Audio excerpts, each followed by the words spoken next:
Hello friends, অনেকদিন পর একটা ভিডিও ভাবলাম করি। আমার মেয়ের আমি হেসেই পাগল হয়ে যাচ্ছি। আমার মেয়ের বুদ্ধি দেখো, ও স্নান করে উঠে রোজ একটা করে কিছু না কিছু খায়। তো ওকে আজকে মিল্কি বার দেওয়া হয়েছে। মিল্কি বারটা আমার একটু পছন্দ হয়নি, তো ওই জন্য ওকে খুঁজে পাচ্ছি না কোথায়। আমার মাম্মাম কোথায় দেখবে, ও কোথায় লুকিয়ে আছে তোমরা শুধু দেখো। দাঁড়াও তোমরা দেখাচ্ছি, তোমরাও নিজেরাও বুঝতে পারবে না কোথায় লুকিয়েছে। দাঁড়াও দেখাচ্ছি। হ্যাঁ, আমার মাম্মাম কোথায় দেখেছো? শুনতে পাচ্ছ আওয়াজ? কোথায়?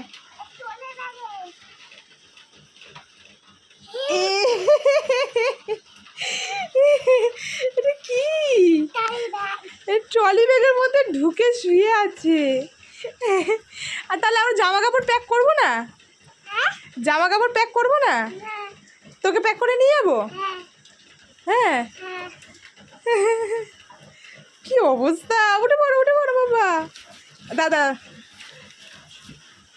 কি অবস্থা দেখো, দুষ্টু বুদ্ধি মাথায়, দুষ্টু বুদ্ধি। আমি ট্রলিটা নিতে এসেছি যে জামা কাপড়গুলো আস্তে আস্তে সব প্যাক করি, নাহলে আর শেষ মুহূর্তে আর প্যাক করা কিছু হবে না আমার। এসে দেখছি এই অবস্থা, জানো? পাগলি, আমার পাগলি এটা না। তুমি কোথায় যাবে মা? পুরীতে। পুরী যাবা? পুরী যাবে। এই যা বৃষ্টি শুরু হয়েছে, আমাদের পুরী যাওয়া যে কি হবে ভগবান জানে। কেন আমি রেইনকোট পরে যাব? কি পরে যাবি? রেইনকোট পরে। কি পরে যাবি? রেইনকোট পরে। রেনকোট পরে? রেনকোট পরে পুরী যাবে? তুই সাথে নিয়ে যাবে? আমি দেখো নিয়ে যাব। চলো, এখন আর ভিডিও সেরকমভাবে দিই না, পোস্ট করি না, ভাল লাগে না। আস্তে আস্তে দেখি আবার করতে হবে ভিডিও পোস্ট। চ্যানেলটা আমার এখনও ঠিক হয়নি। 3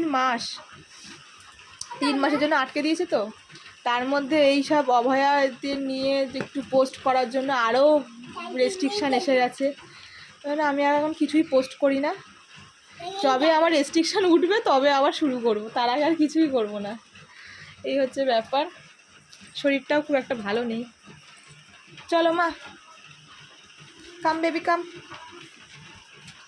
এবার জামা কাপড় প্যাক করবে? জামা কাপড় প্যাক করতে হবে তো। তারপর পুরি হবে নাকি?